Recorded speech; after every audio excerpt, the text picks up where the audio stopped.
అందరికీ నమస్కారం. ఎంతో తియ్యనైన ఈ నమస్కారం అనే పదంలో కూడా కారం ఉంది చూసారా? విధి ఎంత వింతైనదో చూడండి. అక్షరాల్లో కారం, ఆలోచనల్లో మమకారం. మమకారంలో కూడా కారం ఉంది సుమి. ఈరోజు మీరందరూ ఈ సమీక్షని చూడడానికి ఎందుకొచ్చారో తెలుసా? ఈరోజు విజయం అనే గమ్యాన్ని వెతుక్కుంటూ 2 ప్రయాణాలు మొదలయ్యాయి. ఆ 2 ప్రయాణాల్లో ఏ ప్రయాణం గమ్యాన్ని చేరుకుంది? ఏ ప్రయాణం మధ్యలో కాలు బెణికి ఆగిపోయింది అనేది తెలుసుకోవడం కోసం మీరందరూ ఇక్కడికొచ్చారు. కానీ మీరందరూ తెలుసుకోవాల్సిన ఒక ముఖ్యమైన విషయం ఏంటంటే, గమ్యాన్ని చేరుతుందా లేదా అనేది ఎప్పుడూ కూడా ప్రయాణాన్ని, ఆ ప్రయాణించే ప్రదేశాన్ని బట్టి ఆధారపడి ఉండదు. ప్రయాణించే వ్యక్తిని బట్టి, ఆ వ్యక్తి తీసుకున్న నిర్ణయాల బట్టి ఆధారపడి ఉంటుంది. వెళ్ళే దారిలో చెప్పులు వేసుకొని వెళ్ళాలా? షూలు వేసుకొని వెళ్ళాలా? అని తీసుకున్న నిర్ణయాన్ని బట్టి కూడా ముందుకెళ్ళాలా? ఆగిపోవాలా? అనేది డిసైడ్ అయ్యి ఉంటుంది. ఎందుకంటే ఒకవేళ షూస్ వేసుకున్నట్టయితే దారిలో ముళ్ళున్నట్టయితే అవి మీ కాళ్ళకి గుచ్చుకోవు. కానీ ఒకవేళ చెప్పులున్నట్టయితే దారిలో పెద్ద ముళ్ళున్నట్టయితే అవి మీ చెప్పుకు గుచ్చుకొని మీ చెప్పులోంచి పూర్తిగా దిగిపోయి మీ కాలుకు గుచ్చుకునే అవకాశం ఉంది.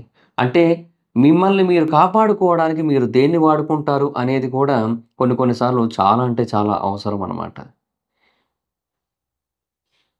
ఇంతసేపు చెప్పిన తర్వాత కూడా, ఇంత సోది చెప్పిన తర్వాత కూడా ఇంతవరకు వింటా వచ్చారంటే నిజంగా గ్రేట్ అయ్యా మీరందరూ కూడా. సరే, whatever it is. Hello guys, welcome to the review of the movie 8 వసంతాలు. రివ్యూలోకి వెళ్ళే ముందు ఒక్క విషయం కారణం, మన ఛానల్ సబ్స్క్రైబ్ చేసుకోకపోతే ఇప్పుడే సబ్స్క్రైబ్ చేసుకోండి. పక్కనే ఉన్న బెల్ ఐకాన్ క్లిక్ చేసి ఆల్లో పెట్టుకోండి. నా ఫర్దర్ వీడియోస్ మిస్ అవ్వకుండా చూడొచ్చు. చాలా మంది చూస్తున్నారు కానీ సబ్స్క్రైబ్ చేసుకోవట్లేదు. So please try to subscribe, click the bell icon also. And నీకు 8 వసంతాలు మూవీ గురించి చెప్పాలంటే, మూవీ ఈజ్ డీసెంట్లీ ఓకే. అంటే it's not bad film. Bad film అని చెప్పలేను.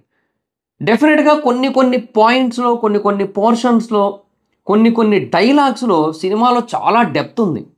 నిజంగా చెప్తున్నా, కొన్ని డైలాగ్స్ ఉంటాయి, ఏదో పెన్నుతో పానిపట్టు యుద్ధం చేసినట్టే ఉంటుంది. నిజంగా అంత డెప్త్తో రాస్తారనమాట.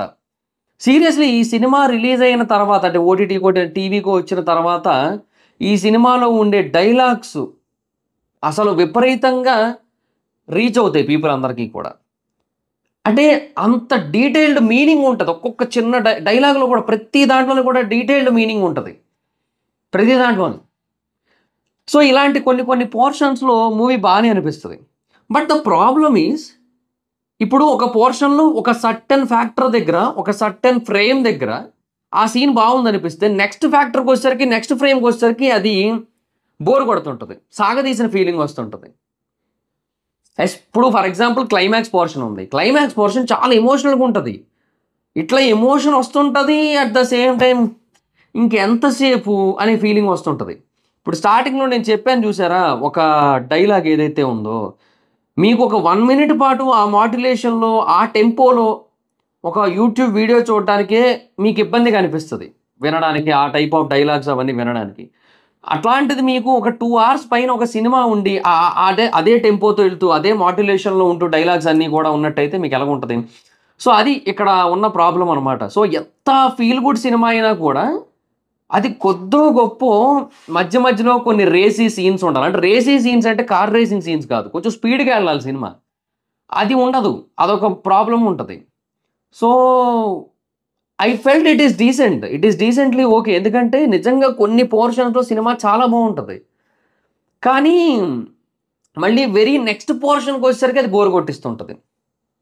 అది నాకు అర్థం కాలే ఏంటో, ఎందుకు ఇలాంటి టిపికల్ స్క్రీన్ ప్లేని ఎందుకు ఎంచుకున్నారో మరి నాకు. అంటే ఇప్పుడు ఫణీందర్ గారు ఆయన ఏదైతే చెబుతూ వచ్చారో ఆయన మూవీస్ కోసం, వాటి కోసం, సో ఆయన ఎంచుకున్న పాత్ అనేది మేబీ ఆయన జోనర్లో అది కరెక్టే అయి ఉండొచ్చు. బట్ అదే చెప్తున్నాను కదా, ఇప్పుడు సీతారామం సినిమా మనకు అందరికీ నచ్చుతుంది, ఓకే. అలాగే ఇంకొన్ని సినిమాలు ఉంటాయి, అవి కూడా మనకు నచ్చుతాయి. సో మనకి ఏంటంటే ఒక ఫెంటాస్టిక్ ఎండింగ్ అయినా ఉండాలి, ఆర్ లేదంటే ఎక్స్ట్రాడినరీ స్క్రీన్ ప్లే అయినా ఉండాలి. అది ఎక్కడో మిస్ అయిన ఫీలింగ్ వస్తుంది అంతే. సో దీనివల్ల ఏమవుతుందంటే అదే చెప్తున్నాను కదా, so some portions are great, some portions are decent, some portions are boring. అది సిచ్యువేషన్. సో దానివల్ల ఓవరాల్గా మూవీ అయితే డీసెంట్లీ ఓకే అనిపిస్తుంది. కానీ బట్ సీరియస్లీ అంత డీప్ డైవింగ్ పోయేటరీ అక్కర్లేదేమో అనిపించింది. ఎందుకంటే మనం చూస్తోంది సినిమా ఒక భావ కవిత్వంతో కూడుకున్న అద్భుతమైన పదజాలంతో కూడుకున్న నాటిక గానీ, లేదంటే లఘు ప్రదర్శన గానీ కాదు.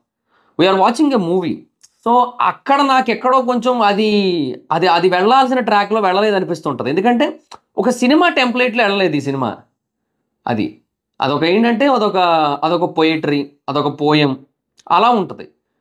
'సప్తసాగరాలు దాటి' కూడా నాకంతే. అది పోయెమ్ అంటారు వాళ్ళు. నిజంగా. కన్నడ ఇండస్ట్రీ సైడ్ అది బానే హిట్ అయింది. కర్ణాటక సైడ్ అది పొయెట్రీ అంటారు, పోయెమ్ అంటారు. బట్ నాకేం అంత సర్లిస్టిక్ పొయెట్రీ లాగా ఏం అనిపించదు ఆ సినిమా. ఇంకా అట్‌లీస్ట్ ఇది కొంచెం బెటరే. Based on the story line. నిజంగా చాలా మంచి స్టోరీ లైన్ తీసుకున్నారు. థిన్ స్టోరీ లైన్ కాదు. చాలా థిక్ స్టోరీ లైనే అది. చాలా పెద్ద స్టోరీ లైనే ఉంటది దీంట్లో. బట్ ప్రాబ్లమ్ ఏంటంటే, ఏమో మరి చెప్తున్నాను గదా! ఒక పర్టిక్యులర్ పాయింట్‌ని ప్రాపర్‌గా కనెక్ట్ చేశారు అని అనుకుంటున్న టైంకి అది డిస్కనెక్ట్ అయిపోతుంటది. అది ఆ స్లో నరేషన్ వల్ల, స్లో స్క్రీన్ ప్లే వల్ల. అండ్ కొన్ని పాయింట్స్ వదిలేసిన ఫీలింగ్ గూడా వచ్చింది నాకు. ఇప్పుడు ఆ కార్తీక్ ఉన్నాడు. వాడు సక్సెస్ అయ్యాడా? లేదా? వాళ్ళ నాన్న రియాక్షన్ ఏంటి లాస్ట్‌కి అదేది చూపించలేదు. తర్వాత లాస్ట్ అంతా అయిందంటే వాళ్ళిద్దరిదో స్టోరీ ఉంటది. అదొకటుంటది గదా! సో, దానికి ఏంది పరిస్థితి? అంటే ఓకే. అంతా అయిపోయింది. నార్మల్ అయిపోయింది. మూవ్ ఆన్ అయిపోయారనుకోవాలా? ఓకే. బట్ మూవ్ ఆన్ అయిపోయింది అంత ఈజీయా? ఎక్కడో దూరంగా ఉంటే ఓకే. ఎదురెదురుగా ఉండి మూవ్ ఆన్ అవ్వడం అంత ఈజీయా? సో, దానికొక జస్టిఫికేషన్ ఏది? అది లేదు. తర్వాత ఆహ్, ఏమో కొన్ని అట్లా మిస్ చేసి వదిలేసిన ఫీలింగ్ వచ్చిందనమాట నాకైతే మాత్రం. So, even in the poetry also. So, నాకు కొన్ని పోర్షన్స్ ఎమోషనల్‌గా అనిపించాయి నాకైతే. చాలా బాగా ఎమోషనల్‌గా అనిపిస్తాయి. ఎస్పెషల్లీ ఆ క్లైమాక్స్‌లో చాలా పెద్ద సీన్ అది. చాలా పెద్ద సీను, చాలా పెద్ద డైలాగ్ ఉంటది. ఆ ఎంటైర్ డైలాగ్ కన్వర్జేషన్‌లో ఒకరే మాట్లాడతారులెండి. అది కన్వర్జేషన్ కాదు యాక్చువల్లీ కమ్యూనికేషను. ఒకరు మాట్లాడతారు. ఆ మాట్లాడుతున్న అందులో అదొక 10 మినిట్స్ ఉంటే, ఒక 3 మినిట్స్ బావుంటది. ఆ మిగతా 7 మినిట్స్ బోరింగుంటది. అట్లాంటిది ప్రాబ్లమ్ ఉందన్నమాట మూవీలో. సో, అది సిట్యుయేషన్. ఏమంటే ఇంకా ఒక మంచి ఫ్యామిలీ మూవీ. అంటే ఫ్యామిలీస్‌తో చూడొచ్చు. బట్ అదే చెప్తున్నాను కదా! ఎండ్ ఆఫ్ ది డే ఒక పోయెమ్, ఒక పొయెట్రీ, ఒక కవిత్వం అలాగా. ఆ ప్యాటర్న్‌లో ఎళ్లారు. బట్ ఎందుకో అదంత ఎంగేజింగ్‌గా అనిపించలేదు. సో, 'విశ్వదాభిరామ వినురవేమ' అన్న చోట బాగుంటదేమో.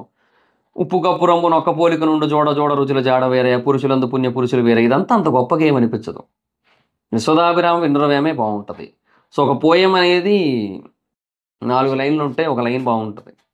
అంటే ఎందుకంటే అక్కడితో ఆహ్, ఏమంటారు ఆ క్లిష్టమైన పదాల్ని పలకడం అనేది ఇంకా ఆపేస్తాం కదా! ఇంకా అక్కడితో అవసరం లేదు. మనకింక ప్రాబ్లమ్ లేదు. సో, మనకున్న ప్రాబ్లమ్‌ని అక్కడితో సాల్వ్ చేసుకుంటాం కాబట్టి 'విశ్వదాభిరామ వినురవేమ' అనిపిస్తది. సో, దాని ముందంత ప్రాబ్లమ్ ఉంటది కాబట్టి అదంతా అనిపించదు. సో, ఈ సినిమా కూడా అంతే. It's like a poem. ఈ పోయెమ్‌లో కొంతే బావుంటది. మిగతాది అంత గొప్పగా అనిపించదు. సో, దానివల్ల ఓవరాల్‌గా మూవీ అయితే మాత్రం డీసెంట్‌లీ ఓకే. సో, అది situation. So, that's it guys. ఇదే రివ్యూ. డైరెక్టర్ గారు నేను చెప్తున్నాను కదా! ఆయనకొక వెర్షన్ ఉంది. ఆ వెర్షన్‌ని ప్రెజెంట్ చేశారు. అంతవరకు బానే ఉంది. But it's not exactly cinematic experience. అంటే it's not exactly theatrical experience. It's a decent movie బాలేదనడానికి లేదు. అలాగని మరీ చెప్తున్నాను కదా! ఎక్స్‌ట్రార్డినరీగా ఉందని చెప్పడానికి లేదు. ఒక టిపికల్ మూవీ టెంప్లేట్‌లో ఎళ్ళిందని చెప్పడానికి గూడా లేదు. It's more than a movie. It's a poem. It's a poetry. But unfortunately only some lines in that poem worked well అంతే. So, that's it guys. This is the review. And నేను ఈ మూవీకి rating కూడా ఇవ్వాలనుకోవట్లేదు. ఎందుకంటే it's a very different movie. It's a very unique movie. It's a very unique attempt. Not unique movie too. It's a unique attempt. అంటే ఇలాంటి సినిమాలు రావు ఎప్పుడో గాని. అంటే తెలుగు ప్రేక్షకులంటే ఇలాంటి సినిమాలే చూస్తారు. సో, ఇలాంటి సినిమాలే తీయాలి అని కాకుండా కొంచెం వేరేగా తీయడానికి ట్రై చేసి దాన్ని పూర్తి స్థాయిలో సఫలీకృతం చేయలేకపోయారు కాబట్టి అది బాలేదని చెప్తున్నాను గానీ, అంటే డీసెంట్‌లీ ఓకే అని చెప్తున్నాను గానీ, కొన్ని చోట్ల బాలేదని చెప్తున్నాను కదా! సో, డీసెంట్‌లీ ఓకే అని చెప్తున్నాను గానీ, లేదంటే ఆ ప్రయత్నం అయితే మాత్రం మంచిదనే చెప్పాలి. అది point. So, that's it guys. This is the video. Video గనుక మీకు నచ్చినట్టయితే లైక్ చేసి వీడియోని షేర్ చేయండి. ఇప్పటికైనా మన ఛానెల్‌ని సబ్స్క్రైబ్ చేసుకోకపోతే ఇప్పుడే సబ్స్క్రైబ్ చేసుకోండి. పక్కనే ఉన్న బెల్ ఐకాన్ క్లిక్ చేసి ఆల్‌లో పెట్టుకోండి. నా ఫర్దర్ వీడియోస్ మిస్ అవ్వకుండా చూడొచ్చు. చాలా మంది చూస్తున్నారు కానీ సబ్స్క్రైబ్ చేసుకోవట్ల. So, please try to subscribe, click the bell icon also. నా ఇన్‌స్టాగ్రామ్ ఐడీ ఎవరైనా అయితే అక్కడొచ్చి ఫాలో అవ్వచ్చు. Thank you so much guys. Bye. Meet on next video. Bye by.